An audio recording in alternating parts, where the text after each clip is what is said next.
Welcome to Courtside Sessions, the show designed to help junior players, parents, and coaches maximize their game.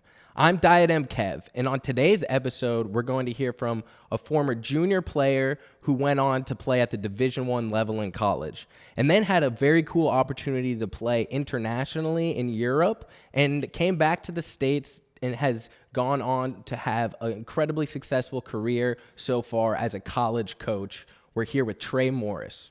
We're here with Trey Morris. How are you feeling, Trey? Doing great. Yeah, thanks for having me. I think I appreciate the intro. I think you're probably making me sound a little better than I actually am, but no, it's fantastic to be here. That's awesome. And you're in your first full season at Jacksonville State. You started last spring, had a fairly successful start to your time there. Talk about what the program's like. Sure. Yeah. So, like you said, started last January in my first semester here. We had a little bit of a unique setup and situation for us here within our university. I was hired, funny enough, a lot of people may not know this. I was hired as the next head men's tennis coach back in January. However, if you followed our program, you'll know that my title was associate head coach. So the reason for that is we were looking to split the programs to go from a head coach over both the men and women's program to then one head coach on the men's side and a separate head coach on the women's side to make sure that we can be successful in our programs and to really invest into our student athletes to give them what they need to be successful. So the timing to this was all kind of funny, which is why I was sort of hired to be the next head men's coach, but sort of fell into that associate head role, is our move within our university to Conference USA this past summer. So that's kind of the timeline on all that. So yeah, essentially how things have been getting off for us here. They've been getting off to a great start. I think last January, I was able to kind of get the ball rolling with the group of guys that we had that I sort of inherited from the previous head coach. And it was a great group. And so our focus back then was solely based around getting the guys to understand what our expectations of the program will be going forward, what my philosophy is, and how they can adapt to that. And yeah, ultimately just what they can expect from me, in this process of kind of changing things into new leadership, right? And so that's what that was all last spring. I think it was a really successful spring for us, given that information. I think on the court, for our standards, I think we would have liked to have seen the season maybe go at a bit higher level, but still 13-10, made some history, had a couple great wins last spring. So happy with what we did. But the biggest thing was just getting the guys going in the right direction. And then on the recruiting trail, I think we had tons of success last spring and into the summer, bringing in the number 33rd ranked recruiting class in the country and number 1 in the state of Alabama for all of college tennis, of course. So really happy with that, as well as bringing in some great transfers as well who weren't included in that top 33rd ranking that only included incoming freshmen. So feeling really good about our team going into this fall. And that's kind of where we're at now, is just kind of continuing to build on that foundation that those guys built last spring in terms of our philosophies, our focuses, the way that we do things in our program, as we welcome in 6 new guys to that group as well. So kind of been an exciting time as we head into, like you said a second ago, really my first kind of completing my first year here at the helm in Jacksonville. Yeah, that's so exciting, and I'm really, really intrigued to dive into some of that philosophy and recruiting stuff that you guys have been establishing over this spring semester into the fall. But I think first, let's start at the beginning of your tennis journey. Sure. When did you start playing tennis?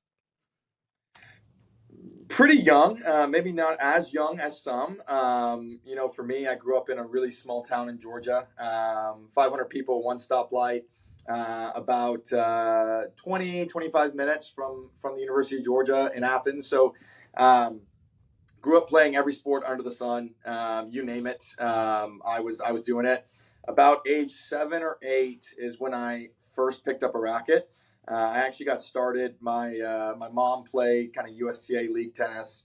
My dad actually walked on and played for a Division II school in college, I think for a year or two before kind of hanging it up. So my family kind of had a little bit of a tennis background there. But yeah, kind of all started this court in the middle of the woods, right beside a river.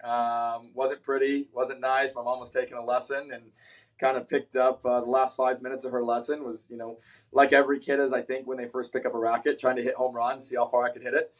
That kind of turned into then taking on 15, 20 minutes of her lesson, then splitting the lessons 50-50, then getting my own lessons. About age 9, I got involved in USTA team tennis. And that's kind of when it really picked up for me. And I got really excited about it, was the idea of competing. And trained all summer for that. And kind of went down. And that was my first tournament, was playing USTA team tennis. And then completely got hooked, got the bug.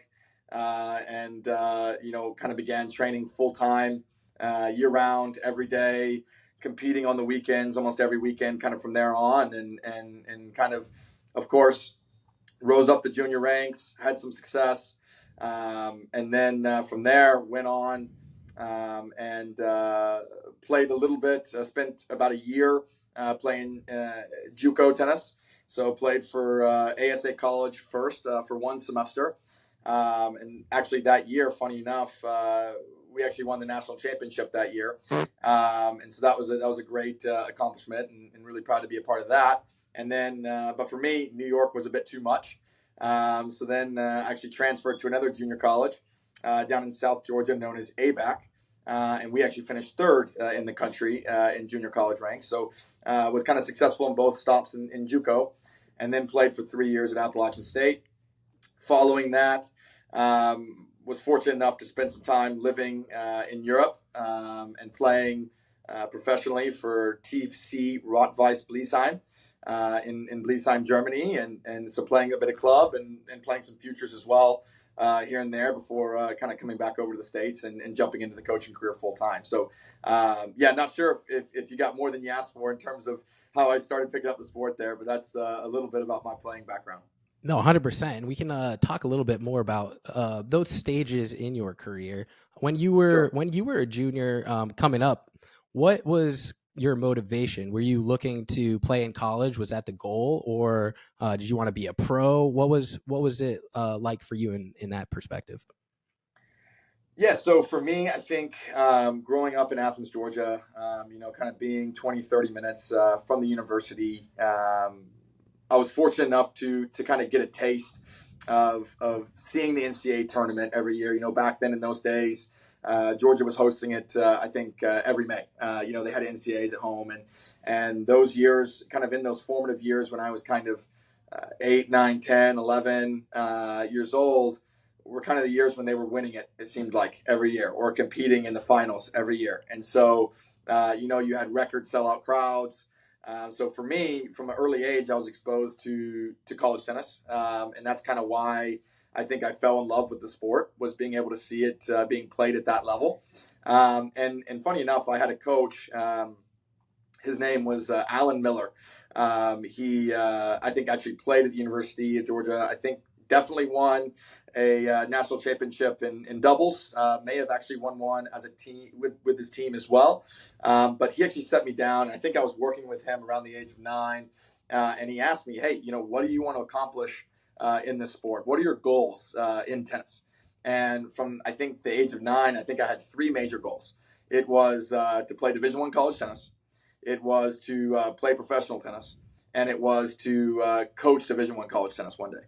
And so fortunately enough for me, at this point, I've been able to achieve all 3, which is phenomenal.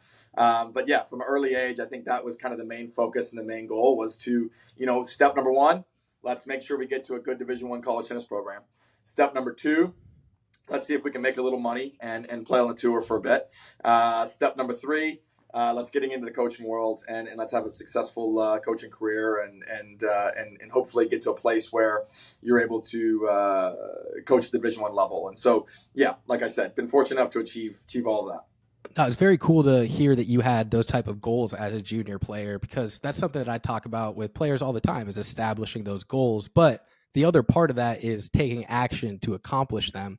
So what were some of the things that you did to put yourself in a position to play Division I tennis, to play in the pros as a junior? Was there anything that you were doing that was maybe different than other people, or any training methods or anything like that that stands out? Well, like many players, of course, I was fortunate that I did have some great coaches around me, but also my family in particular, we didn't grow up with a lot of means. We were my dad and I always joke about this when we talk about my junior career. We were the family that pulled up in the rundown red Chevy pickup truck that only had the bench seat in the front. You throw your tennis bag in the back. You put a tarp over it if it's going to rain. And that was kind of how we had to do things. And so, yeah, I was very lucky that I had Alan Miller. At times, I had other great coaches, Ashley Hobson, that I spent time with when I got a bit older. But the majority of my playing career, I was very much self-taught, and I was from a really small town where there wasn't there weren't a lot of other tennis players. We had some guys that were coming out of the Athens area at the same time. Fortunately for me, I think we had about two other players that were either a year or two older or a year or two younger that were at a good level that I could train with. And so for most of those years, I can think back to even as early as age 10, all the way through really until I, went off to play college. A lot of, I think what made me good at the sport was just obsessing over it. It was on Saturday, going out to the high school courts and just texting every guy I knew that could make tennis balls in the court and saying, "Hey, let's go play set after set after set." And I remember growing up. I mean, I would have a guy who would come out and play best 4 out of 7 sets in the morning. And then I would stay there, eat my lunch at the courts. They would leave because they didn't want to keep going. And then I would have another guy who would come out in the afternoon and we'd play another 2 out of 3, and just kind of just being passionate about it and obsessing over it. And then I would go home at night and, we had a workout room. My dad had a workout room in the house I grew up in, and there was a massive mirror in that room. And I just remember standing in front of the mirror and just watching the top players in the world playing, and in U.S. Open like we've got going on right now as we speak, and watching those guys play, and then going in front of that mirror and trying to copy their technique and just trying to see if I could do the same things they were doing, right? And I mean, I would sit in front of the mirror for hours, just obsessing over exactly where are my technical checkpoints in my swing, where's my preparation, where's my finish, what's happening in between those things, what am I doing with my volley, backhand, serve, you name it. And then go outside and hit on the wall on the side of my house. And I mean, that's what my training looked like growing up. It was just really blue collar. It was just get after it, play with who would be willing to play with me. And then I will say that I was fortunate when I got older. I guess I got recognized by, I named him earlier, Ashley Hobson, who I think is now down in Bradenton, Florida. At the time he was in Lawrenceville, Georgia, at Collins Hill Athletic Club, and he had an academy out of there, and I think he recognized me and gave me the opportunity to come train, and I think we did a little bit of a trade off where I would do some work around the facility for him, and he would let me train for free, and that was how we could afford it because it was an hour and a half drive, so it wasn't necessarily cheap to pay for gas to get up there, and so. For my family and my training, it was once again just very blue collar growing up, and then fortunately I was able to train with Ashley for about 3.5 years, and he was able to kind of guide me and give me some tools to kind of continue to improve from there. At about age, I think it was about 14 when I started training with him. So I hope that kind of answers your question.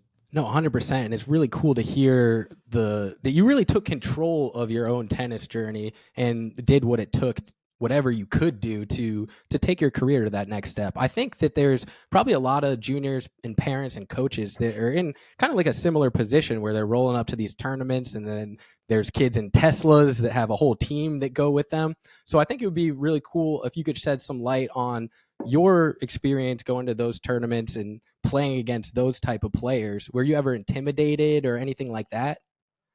Not at all. I don't think I even knew what was going on. I was there. I was passionate about the sport. I was very thankful for every opportunity that I had. And it was always, I think my father did a great job. He wasn't, like I said, he had a little bit of a touch in tennis, but he wasn't necessarily at an extraordinarily high level. I mean, he played USGA. He was like a 3.5, right? So he was solid, but nothing incredible. But he did a phenomenal job of kind of creating a mentality, I think, for the way that I viewed competition and the way that I viewed sport and the way that I've defined success. And it's the same way we define success in our program here at JSU. It was all based around, are you able to outwork the guy across the net on every single ball, on every single point, right? And then are you able to trust your quality at the same time? So are you able to outwork that guy, be willing to, if it gets dirty, are you willing to get tough, and are you willing to trust your quality? Are you willing to trust your racket speed on every single ball and every single point? And so, no, I don't think I was intimidated at all. I don't think I really noticed any of those things. And like I said, I did have the support of coaches starting at about age 14. And I was able to travel with the academy groups. I was able to have that opportunity. But there were a lot of times, even after age 14, when I wasn't as well, where I was on my own. And especially I remember when I started driving, it would be, all right, go by yourself to the tournaments. I would go by myself. I would organize warm-up sessions with other players. On my own, I would check into the hotels, figure that whole thing out, maybe have another parent come help me check in, of a friend that I knew and get situated and sorted, or stay with them in the hotel. So no, it was a lot of that, but no, I never viewed it as a disadvantage. I never viewed it as I didn't have opportunities. Look, if I was able to put my name in the draw, then I had every bit of right to win that event as anyone else in the draw. And it was just up to me to make sure that I gave myself the opportunity based on the way that I controlled my preparation, the way that I controlled my ability to compete, and those types of things leading into every event. I think that's so awesome to hear, especially for people that are listening out there, that to understand, if you are putting in the work in going out of your way to make yourself better, that it'll work out for you in the long run. And then another thing that I think is kind of interesting in your career is that you went the junior college route right out of high school. Is there any particular reason why you went that direction?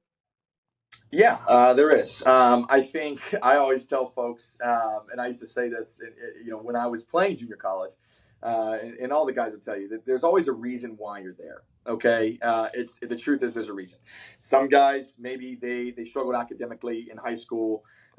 Maybe some guys they weren't eligible Division I for whatever reason rather. Other guys, and this was the case for myself. Once again, kind of going back to the opportunity side of things, I think I was always a very hardworking player. I think I was fortunate that I was very gifted with, I'm 6'4". I think I'm pretty athletic. I grew up playing a lot of sports, so I think I was very gifted with what I could do on a tennis court as well. But my rankings weren't phenomenal. And back then we didn't have UTR, like we have today. And so my USTA ranking wasn't at the level that I think that I was actually at as a player. I think I took advantage of my opportunities. I always had a great record, never losing, very many matches. I think I can go back to juniors, and it was all every year. It was like 40 something and 10, 40 something and 15. Like I'm winning the majority of my matches, but maybe not always getting the chance to play the top events, right? From a financial perspective. And so I had offers to play Division I out of high school, but they weren't A, offers that I could afford financially, B, to maybe programs that I necessarily desired to be at. And so because of that, I felt that junior college gave me the best opportunity, given my circumstances, to go into a program, get results, focus on the tennis, be in a great environment where you can compete for a national championship, give it everything I've got for 2 years. And once again, mainly the focus was get those results that I knew I was capable of getting, and then transfer and go to a program, that I knew would be the best fit for me from a tennis standpoint, and B, be able to go earn a scholarship that I knew would give me an opportunity to afford being a part of that program that I knew would be the right fit for me from a tennis perspective.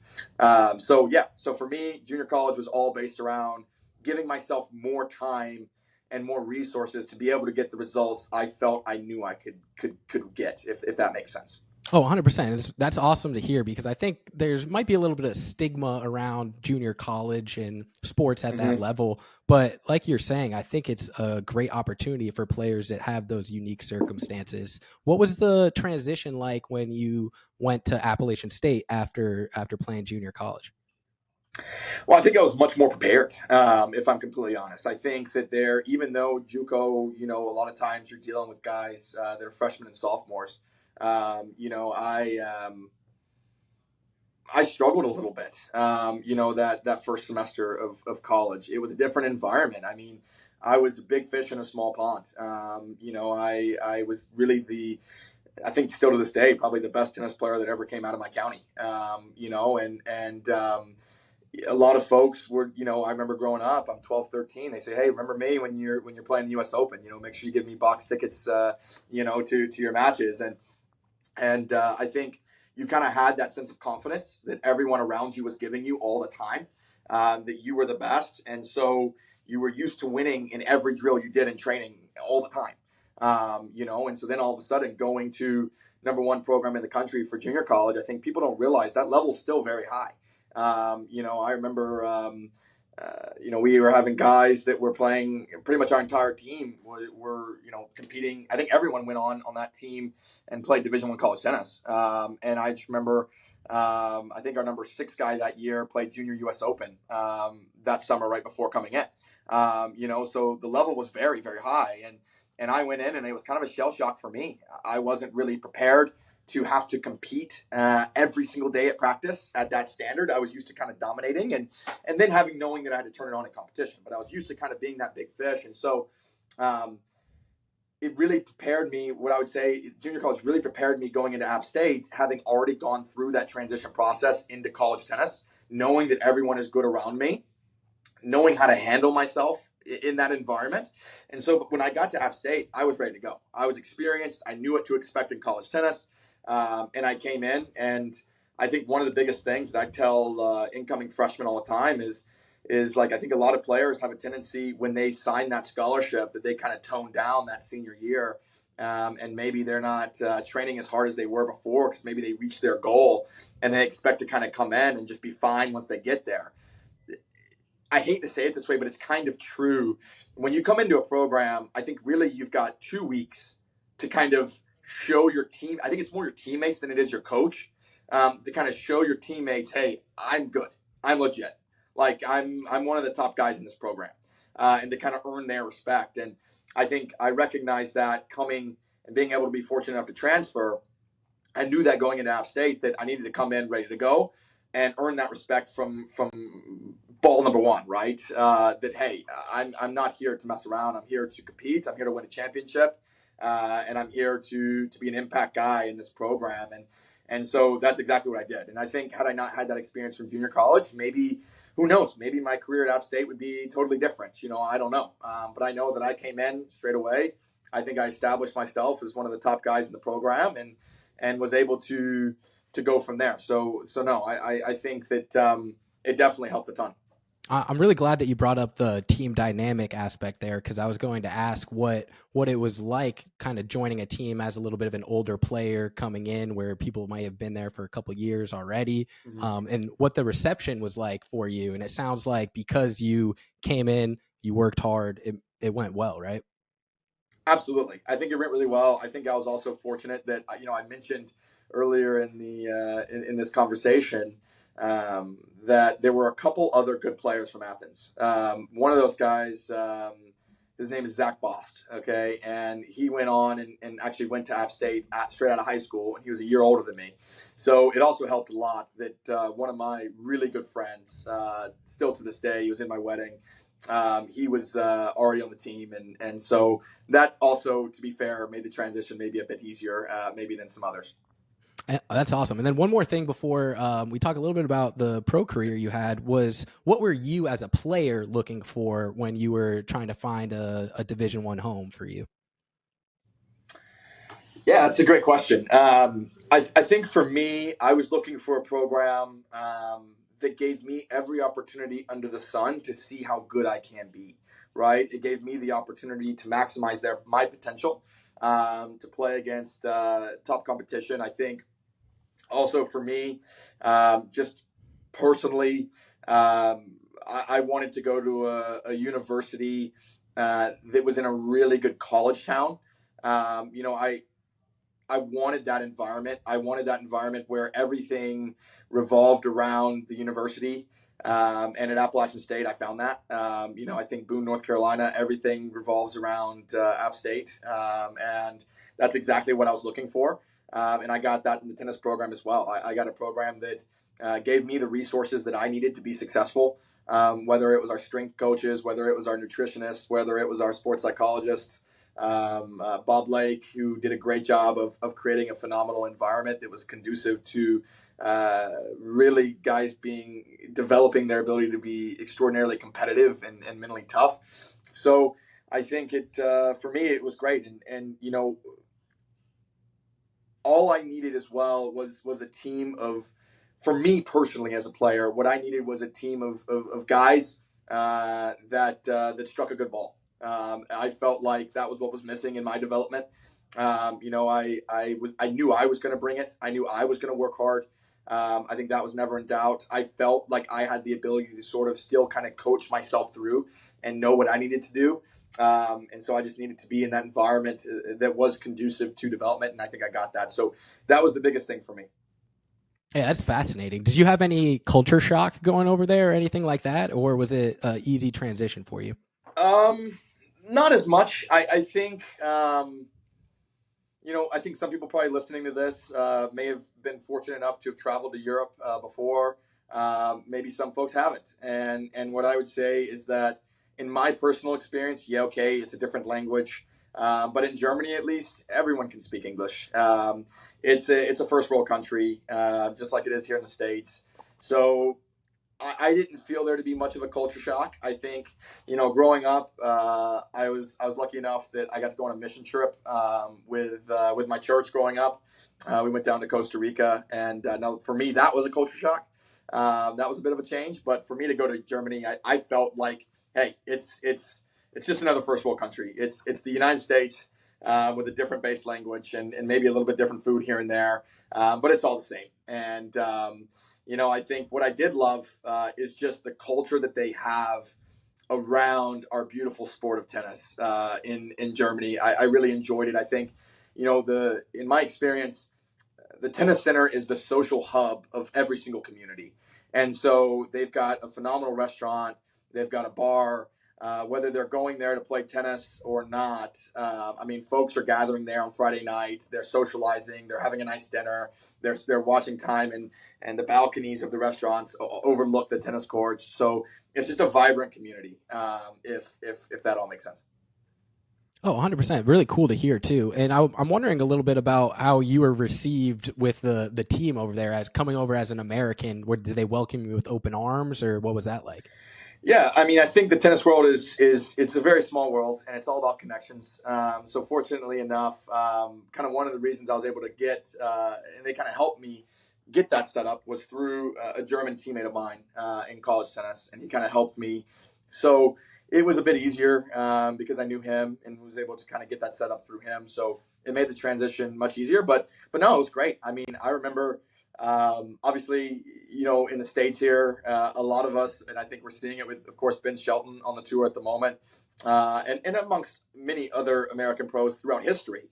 I think we're all notorious for the big serve, taking the balls on, maybe playing a bit more aggressive tennis, having a bit more of a live arm, these kinds of things. And so, I used to always get response from some local folks, some Germans that were in the area of, man, we just love watching you play so much because your style of tennis is just so much different. I'm 6'4". My game resolved around big serve, holding the baseline, even on clay. Believe me, I fought it. I did not want to sit back on clay, even though I know you're supposed to. I wanted to stay up on the baseline, take balls on. Of course, you grind away, but looking for the short ball, always willing to come forward and look to finish around the net. And so, Yeah, I think it was great. So yeah, I think they welcomed me with open arms rather, and then I think they really enjoyed just kind of seeing a different way of going about their business, a different way of doing things, if that makes sense. Yeah, definitely. And I think that it's really cool to hear that you were able to go there, assimilate, and that you kind of sounds like you got some fans over there because of your game style, which is another thing about tennis on the international level that I find really fascinating is all the different play styles and Sure. everything like that. And then as you're over there, it, when does it start to kind of creep in your mind that you want to get into coaching? How does that transition happen for you? Yeah, so I think maybe I missed a little bit of a piece to kind of the timeline on how my career went along. So when I when I finished my playing career at App State, I had to stay one semester longer, sort of due to transferring, losing a few credits here and there to finish my degree. While I was doing that, I was fortunate enough to stay on as a assistant coach for both the men and women's programs at App State, and then all through my playing career, every summer, I knew I wanted to coach since 9 years old, right? So, some folks are going off into the business world, they're getting internships. Whatever. I'm working at the top academies. Back home, I'm working at clubs in North Carolina, where App State was. I'm doing these kinds of things during the summer because that's what I wanted to be doing. Of course, I was training full time at the same time. Of course, I'm playing tournaments at the same time. But I'm working, I'm teaching, I'm doing these things. And so one summer, I was fortunate enough to work with Team USA Coaching Hall of Fame coach Jerry Baskin. And so I was working with Jerry, and after the summer, he said, "Hey, look, I know you've got to go back." This was the summer between my junior and senior year. He said, "Hey, I know you've got to go back for one more year and finish your playing career. When you're ready, let me know, and I've got a full-time job ready for you. I loved your time. I want you to come work with me at the academy." And at the time, we were, Jerry had, several different players that were around top 800 on the ATP tour, a couple girls in the WTA tour that were training there. We had pretty much every top junior in Georgia was training with us. Several players ranked in the top 10 in the country.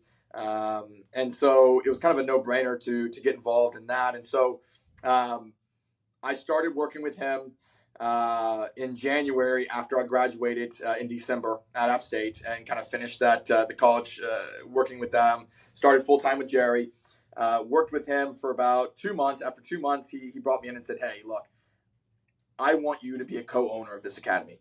And that was great news, and obviously something that's extremely, extremely exciting to be able to partner with a legendary coach like Jerry, and it was kind of a no-brainer.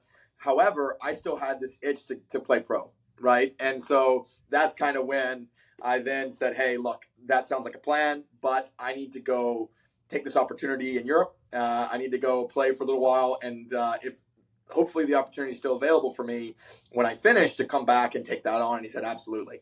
So that's a little bit of that background. So, when I was over there, I knew that the next step would be coaching.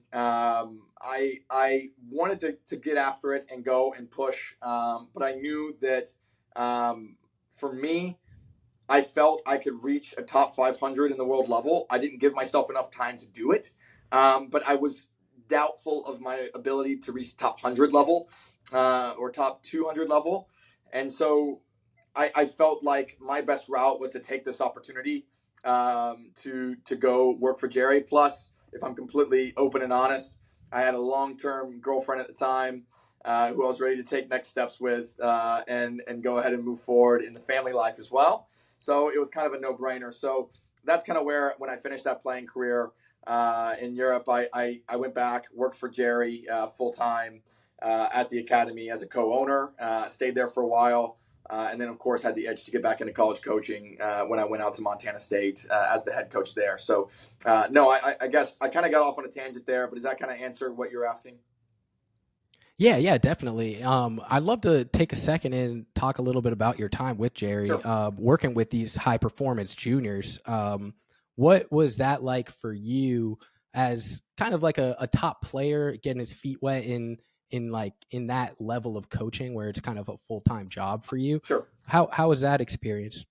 I think it was phenomenal. I think it molded me as a coach to a T. I think being able to take my own personal philosophies, like I said, kind of having been my own coach growing up, I think that I was naturally going to be able to articulate some of the concepts from a technical perspective pretty well, because I really had to teach myself, right? How to build a forehand, how to build a backhand, how to develop a serve, how to do all these kinds of things, and then also learning from Jerry, one of the best coaches that we've seen in this country, right?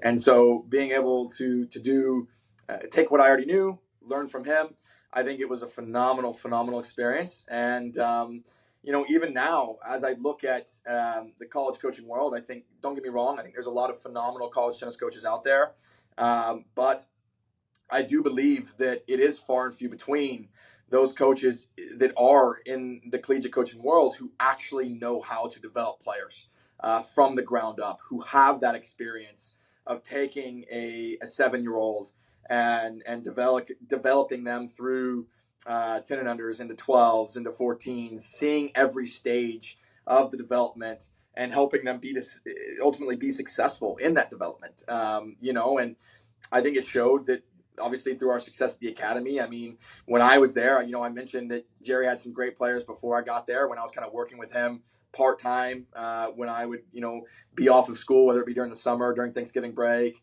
But when I started working with him full-time, I mean, we had 10 players ranked inside the top 10 in the country for their various age divisions. And I believe at one point we had 3 players, I believe, inside the top 15 or top 20 in the 18 and under on the boys' side. So, we had some really good guys. So no, I really do believe heavily that I would not be able to develop players the way that we do in our program here at Jacksonville State right now, or I really believe that I would not have had the success I did in developing players to breaking, I think it was, probably 8 or 9 program records at Montana State in my time there as head coach. Had I not had the experience of seeing the game from that academy level, from being able to see how you develop a forehand really from nothing, if that makes sense. Yeah, no, definitely. I think it would be really cool to kind of elaborate on some of those principles Sure. that you use for the development stages Sure. for high performance juniors. Anything in particular that players should be focusing on, or coaches should be focusing on at that stage in a player's career? I think it's just in the details. I think it's in the details. I think it's in the practice habits. I think those 2 things are the most important factors from the ground up. I think, of course, make developing practices that, yes, I say details are so important, but if you're just coming at a 10-year-old with detail, and you're going to run them into the ground and they're going to fall out of love with the sport. So I think there's a fine line through a player's development of giving them the freedom that our sport provides, of being able to be creative in points, while also still making sure that they're creating the right habits from a work ethic standpoint on how to practice to get to the next level, while also making sure, okay, are you meeting the technical checkpoints that you should be meeting on the forehand? Are you meeting the technical checkpoints that you should be meeting on the backhand? Are you doing the right things when you're focusing on the serves? Well, once again, still giving them the freedom and the ability to open up and compete a lot, and to make training a fun, energetic environment. I think, one of the biggest things that I also see when I go watch some of these players that I'm recruiting train at the high school, at their academies, wherever it might be. I was getting ready to say high school level, but just at the academy level is really the right term. Whether it be, I'm watching a 17-year-old play and now he's training beside 13, 14-year-olds, whatever. I just feel like the energy level is so low from those training environments. Like, where's the enthusiasm? Where's the smiles? Where's the Where's the music blaring in the background? Let's go out here. Let's have a blast. Let's bring the energy. Let's make this an environment that, yeah, of course, is conducive to hard work, conducive to development, but is also an environment that you just want to be a part of. Go find. I mean, truthfully, like I remember playing other sports growing up, and you go to your middle school basketball practice, and you've got music going during practice. Of course, there's times where you turn the music off, where you have to explain concepts and things like this, but you've got music going on in warm ups. It's fun. It's exciting. Let's bring that back a little bit, and that's something that we did with Jerry. Is we I felt like we gave kids the structure, we gave them the blueprint, we gave them the technical work that they needed, and we did focus. Believe me, we focused very heavily on the details. There's no doubt about that, and we drove that into the ground. But at the same time, we still made sure that we weren't putting kids inside a box. Like, hey, you can only go cross every single time from this particular spot, right? It's like, okay, no, they need to also have the freedom to be athletes. They need to have the freedom to, not every player is the exact same. So creating certain checkpoints, creating certain areas of the game that they need to be doing, while also giving them the freedom and creating an environment that's conducive to success, that's also fun and energetic, I think is the key. Yeah, no, I think that's really awesome. And I think that's one of the big differences between the junior tennis scene and college tennis is the atmosphere and the energy that the college game brings to a group, to a team, which obviously you transitioned in. You mentioned going to Montana State. What made you get back into jumping into college coaching? Well, for me, I just feel college tennis and the resources that we have here at the, not every school has it, but the resources that we were fortunate enough to have at Montana State and also here at Jacksonville State, I believe give players the best opportunity they're ever going to have in their playing career to see how good they can be, and give them the ultimate opportunity to do what I was looking for as a player, which is maximize their potential. And so that's kind of why I left the academy. Is I've always sort of felt that my niche is taking players who are at a good junior level, and then helping them go on and transition to not only a good college tennis player at the Division I level, but also to then a successful pro. And that's the main focus of our program, is to help every player, once again, maximize their potential and go on and have a successful pro career. We define a successful pro career here in our program as top 300 in the world. That's kind of how we define it. So I just felt that, yes, we were working with guys on the ATP Tour, guys with ITF World Transition Tour points, top American juniors, these kinds of things. But we were only able to provide them with so many resources, right? Like we can only give them so much. And I just felt that at the Division I college level, I can give them a lot more. I can provide them more. One thing that also was frustrating for me at the junior level is that you're not always able to travel with your players and see them compete all the time in order to really fully help their development. And at the college level, you're there for every single one of their matches. Unless they're playing over winter break or in the summer, which our guys, of course, do. But you're able to see every single match, and you're able to be a part of that process, and you're able to help them work through those matches mentally. You're able to take notes on what they need to then bring back with them to the training court. And so I just think from that perspective, there's no better environment to help these guys develop towards a successful pro career. And once again, I just felt like that was my niche as a coach, is to take those top juniors and send them on their way to top 300. And it's like I tell all of our guys, look, that's our goal. That's what we're trying to do for you. We're trying to take you on to the top 300 in the world. And then from there, hey, we can pass the baton on to the next coach who can take you then maybe to the top 200, to the top 150, to the top 100. But we sort of feel that that's our speciality. That's our niche in this world. So does that kind of answer your question? That's sort of why I kind of left the academy, because believe me, I had a great situation, great setup. Loved everything about my time. Loved working with Jerry. Everything about it was phenomenal, but I just felt that there was something missing, and that something missing was the resources that we can provide.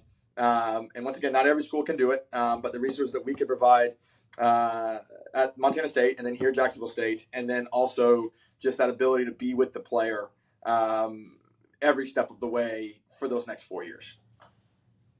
Yeah, no, that's super interesting, and I'm really intrigued to learn a little bit about the philosophy and recruiting strategy and everything that you applied at Montana State, and I'm sure have evolved at Jacksonville State, because you had a tremendous amount of success at Montana State, Right. set some school records and things like that. How were you able to do that right off the jump? Are you asking from a recruiting perspective or from A little bit of you come in. Yeah, a little bit of both. You come in, and you have to establish a culture, obviously, to kind of change the mentality of the players and take them to that next level. And then you have to develop them on the court, and then you obviously have to bring in better players. Sure. So I think overall, talk a little bit about what that program building experience was like for you. Yeah, sure. So first of all, it's a lot of hard work, as I'm sure you can imagine. I think it's there's no shortcut, to having success. I think people that think success, there's some magic pill or there's some secret sauce. I don't really believe that there is. I think it's just truly based through just getting after it and putting in the time and putting in the effort and putting in the work. And that's how we operate as a coaching staff. And that's how I operate as a coach. I believe it's my goal to outwork every other coach in the country. And if I'm not doing that, then something's wrong. And I need to really take a peek in the mirror. But when I got to Montana State, I think, there's three prongs to that, right? I'll start with the first one. I think the first one was culture.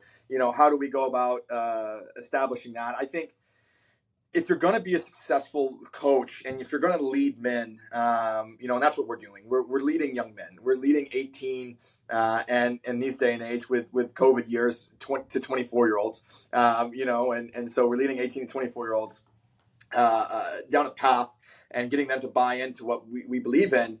It's got to be authentic, and it's got to be real, and it's got to be to your personality type. And so, we talked a lot so far in this conversation, about my background as a player and everything that I, kind of the struggles that I went through during my playing career, how I got to the level I was able to get to. I think that gave me a unique background as a coach and a unique perspective on how to go about your business. And so I kind of brought that through to my coaching philosophy as well. And I also brought through my natural personality type, which, yes, you've probably seen me drinking a couple sips of coffee here during this call. And okay, I do love my coffee, but it is true that I'm also just a really naturally high energy guy. I'm extremely passionate about what I do. And so I bring that with me every single day to the court, and I expect the same out of my team. And so I believe that if I'm bringing the passion, the energy, the excitement, the enthusiasm to what I'm doing, then it's reasonable for me to expect the same out of them. And so, to change the culture in one day is not easy, but I think being able to articulate your vision, being able to sit the guys down and explain, this is how I am, this is what you're going to see from me, and this is how I want you guys to operate, I think enables them to then buy in. They know that I'm not just a hypocrite. I'm not asking them to do something that I'm not willing to do. That everything I ask of them to do is something that I either A, did as a player, or B, am doing every day as a coach. And I think that that's something that was easy for them to buy into. And I think they were able to really embody, something that we talk about in our program all the time, which is the 3 E's. It's energy, effort, and enthusiasm. We believe that we have to be not only just the tennis program in the country that has the best energy. We believe we have to be the best sports team in the country with the best energy ever. We don't want to see our football program here at Jacksonville State go into the weight room and have a more fun, exciting, high energy environment in the weight room than we do. We want to be those guys that are bouncing around and loving it, enjoying every moment of it. And so I think that through living it as who I am as a person, through bringing that every day, myself, through explaining what we expect, our guys really bought in, and we created that environment at Montana State, and we've created that environment here at Jacksonville State as well, which once again is that environment of energy, effort, and enthusiasm to everything that we do. Once again, whether it's on the court, in the weight room, in the community, in the classroom, whatever it might be, that's just what we expect out of that, and that's, I believe, how we were able to turn that culture around and take a program who had, I believe, 7 straight losing seasons into a winning season that first year at the helm without recruiting any new players. It was all inherited guys. It was all guys that had been part of that losing culture leading up, and then giving them this new view on how to operate, this new belief system, this thought process. They bought in, and they were successful in that first year, and that kind of led us down the road to then being able to build on that success, build on that foundation to ultimately achieve some phenomenal things and things that had never been done before by year 3. And so that's really, from a culture perspective, that's kind of how we went about it. I think from a development perspective, we just want to come in and make sure our guys understand the habits and things that it takes to be great. I'll give you a little tidbit into maybe a little bit about what that looks like for us in our training sessions. I mean, we don't fart around. We go out there. We're out there for 2.5 hours. I mean, we're training for probably 2 hours and 20 minutes. And what I mean by that is we probably only get 10 minutes of water. I mean, we're drinking water. Our guys are getting plenty of opportunities to stay hydrated, but we're not going to sit there and take 5-minute hang out, check your phone. How's whatever doing. We're going to grab water and we're going to get right back after it. We don't want to miss an opportunity to improve. And I also think that it goes down to the small details. We go through a really good dynamic warm-up. And so when we start striking balls, our guys know that they get 20 minutes at the start of practice. Okay. I probably shouldn't be sharing this because I believe this is kind of a little bit of my secret sauce, but secret it's true. Sauce. They get 20 minutes to get everything quote unquote warm. Okay. After the dynamic warm-up. So we'll jump in like many players. We'll start off short. We'll get the feet going. We have a policy that by the time you finish your dynamic, even short, your heels should not touch in between shots. You're moving, you're bouncing around, getting the body going. We start to back it up. We're focused heavily, of course, on the details in the first 20 minutes. But one thing that we do that's a little unique is once you've gone for 5 minutes, you've got 15 minutes left. Once you've gone for 5 minutes, normally this is probably short court, and this is hitting up the half or through the middle of the court for a few minutes. At that point, you should, okay, it's still the warm-up, but you should be ripping full speed. We're not holding back. You should be okay, yes, the first 15 minutes is your opportunity to feel the ball. Yes, we're working on the technical side. Where's your preparation? Where's your finish? Are you getting your weight going forward in every ball? Are you finding your depth? Are you finding your shape off the ground? Are you doing these kinds of things? These are all things that we're thinking about, but we're training at 100% at that point. So after the first 5 minutes of striking balls, because we go through a good dynamic, our bodies should be good. So now we're going full speed, and ball's a little bit out, we're playing it. But if it's inside the fence, our guys are putting the next ball back in court. They're working hard. They're working their tails off. We're finding that full speed rhythm. And so I think in terms of a development standpoint, I think just getting into Montana State, getting here to Jacksonville State, when we talk about you take over a new program, what does that look like in terms of changing these kinds of habits, these things? This is what I'm talking about. It's creating the right habits that are going to be conducive to success, creating the right standards that are going to lead guys down a path towards being able to maximize their potential. And so I think in terms of those two, I hope that makes sense. And then the last one, I think, was recruiting, right? Or no? Recruiting. Yeah, definitely. And then you have a top 33 class coming in this year at Jacksonville State. So you are clearly doing something different on that trail than maybe some other coaches. What does that recruiting picture look like for you? For us, it's same as everything else we do in our program. I think there's many tiers to this. I think one tier is just being willing to put in the time and put in the effort as a staff that it takes to not only uncover talent and uncover players that may have fallen between the cracks, but also to excuse me, take the time it actually takes to get to know someone, to get to know a human being, to find out, hey, are they going to be the perfect fit for our program? And are we the perfect fit for them? And a lot of coaches, I think, unfortunately, sometimes will say, okay, one conversation, two conversations, here's your offer. For us, it's like, hey, 15 conversations, here's your offer. It's let's go see you in person. Let's go meet your parents. Let's talk to your coaches. Let's talk to other coaches I know that are in your area, that you might not work with. What are their opinions of you? What's their thoughts on how you are perceived in the junior tennis world? What do they think of your habits, as to who you are as a person? And I think it's also just being open and honest with them about what they're going to get within our program, about what we actually expect out of our guys. I mean, I'll be the first one to tell them, like, look, we've got a lot of beautiful, shiny bells and whistles. We've got a gorgeous 12-court facility, massive electronic scoreboard. We've got a beautiful team locker room, team room. We're Conference USA. We're one of the top conferences in the country for men's tennis. We've got all these incredible things. But you need to understand that you're not coming here for the bells and whistles. If you're coming here, it's because you're serious about your tennis.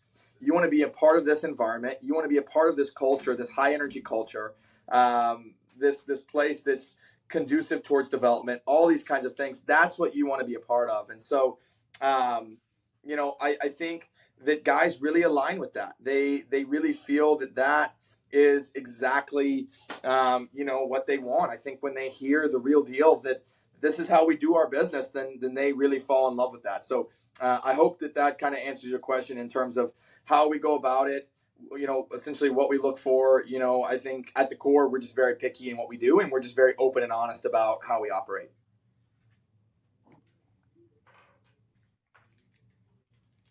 I'm going to be completely honest with you, Trey. I didn't hear a word you just said right there, but I'm sure it was all great. I'm sure it was great. So you probably just talked about recruiting and your whole philosophy there, yeah? Sure, yeah. So I just talked about how, our philosophy behind recruiting is just finding just being willing to put in the time to develop the relationships, finding the right guys, being extremely picky in the process. I heard, some people may know this, I heard Dabo Sweeney, this was about 3-4 years ago. He was talking about their recruiting process at Clemson and how it's a special thing if you receive an offer from Clemson, because they don't just give offers out to everyone. They might give out a lot less offers than maybe some other programs. And I think in a way we're very similar to that. We don't just go out and offer everybody.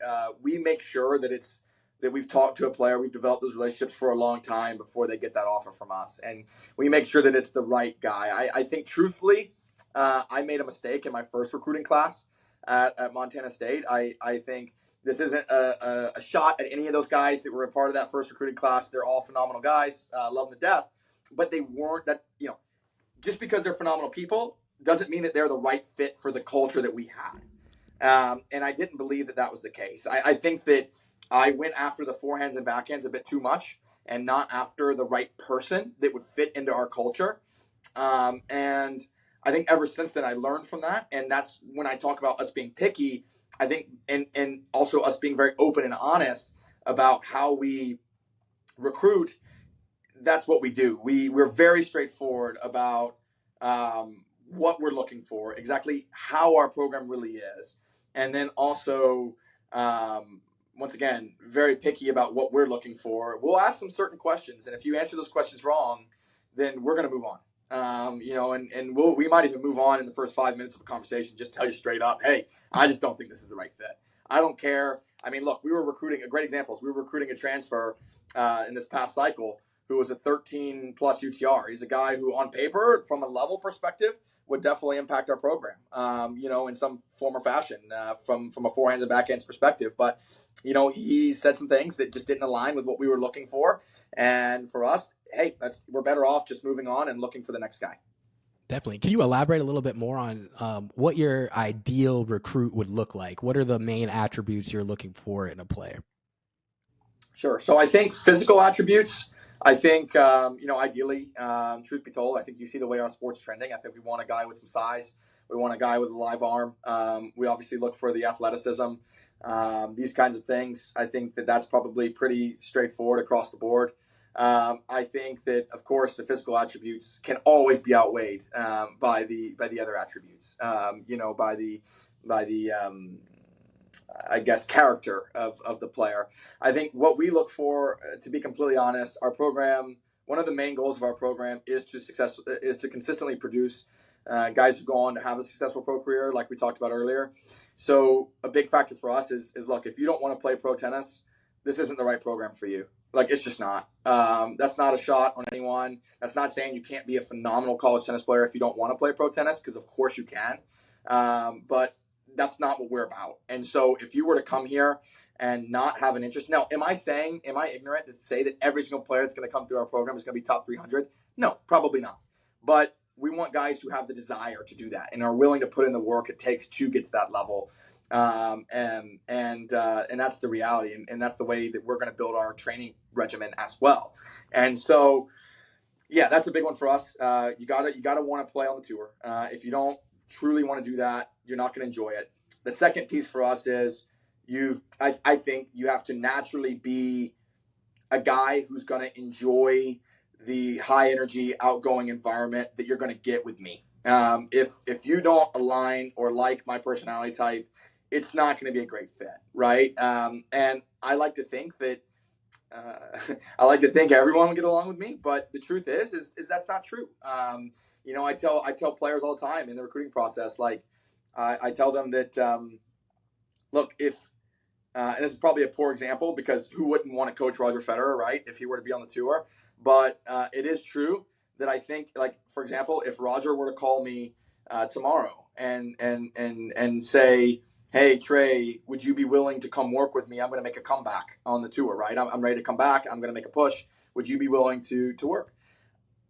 Truthfully, I would probably have to say no, because I think, at least and of course, Roger's working his tail off. Of course, he's one of the hardest working players of all time. Otherwise, he would not have gotten to the level that he is. But maybe how he goes about his business and the type of things that he wants in his training and the types of personality type, maybe, and this is just all stereotype. I've never met Roger. Maybe he's not this way. I don't know.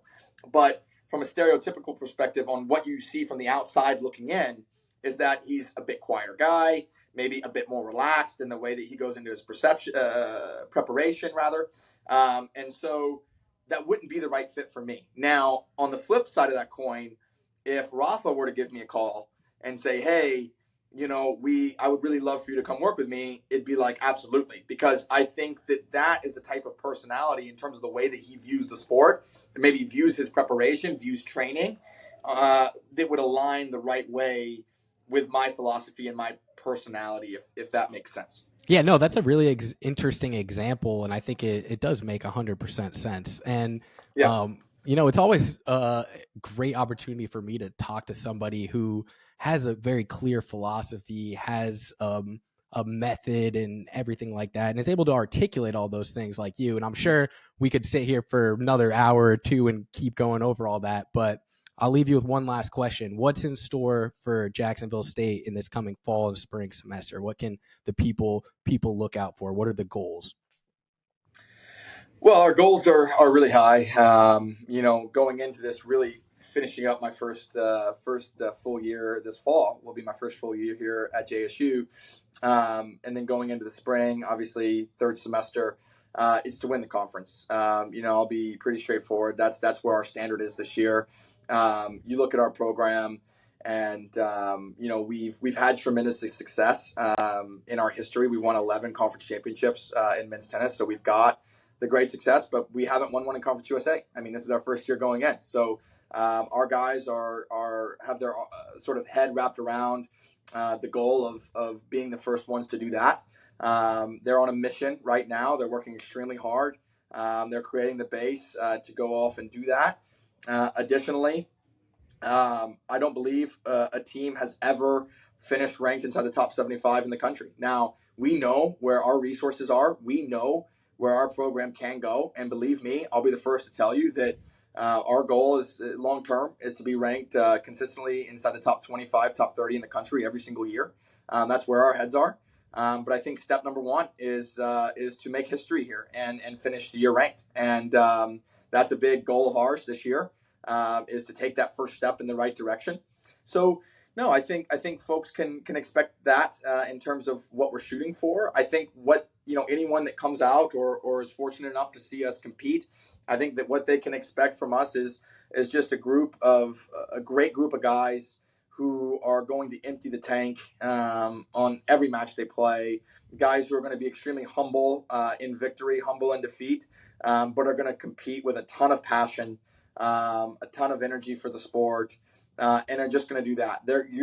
You come watch Jacksonville State tennis play, you're going to get a great show because it's going to be a group of guys who, no matter the score, up, down, whatever, are going to be relentless in their ability to compete on every point.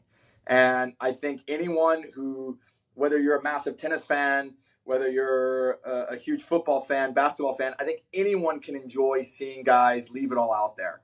Anyone can enjoy seeing guys empty the tank. And that's what these guys are all about. I mean, that's what these guys embody. What I've seen, look, we're early days. We're 2 weeks in, but that's what I'm seeing from these guys every single day in practice. These guys are emptying the tank. They're fighting for one another. They're fighting, with one another every day because they're great competitors. But I think that's what you can expect from us. That's what we're shooting for. And I think ultimately it's just a phenomenal, phenomenal time to be a part of the red and white nation here at JSU and to be a Gamecock. And I think ultimately we've got a bright future ahead of us, not only this year, but into many years to come. That's so exciting. And I know I'm excited to track you guys and all your success coming in the fall and then later in the spring. So I just really want to say thanks again for taking the time to speak with us. I know you're in season right now, so that's big time. And I really appreciate it. Of course, love all that you guys are doing for our beautiful game, and very thankful to be here, and yeah, of course, excited for the future. I'm so excited that Trey was able to find some time in his schedule to sit with us today. As always, we're going to keep pumping out Courtside Sessions episodes. And if you know somebody that might be a good candidate to share their story or that has a good experience or maybe even a bad experience in juniors that others could gain value from, tell them to drop a comment or reach out to us. Also, make sure you guys like, share, comment, subscribe, share this episode with your friends, DM it to them. And of course, we wouldn't be able to make this happen without our production team here at Diadem Sports. And a special thank you to Colin McDowell for all the hard work he does to make these episodes happen. I'm Diadem Kev, and we'll be back soon with more Courtside Sessions.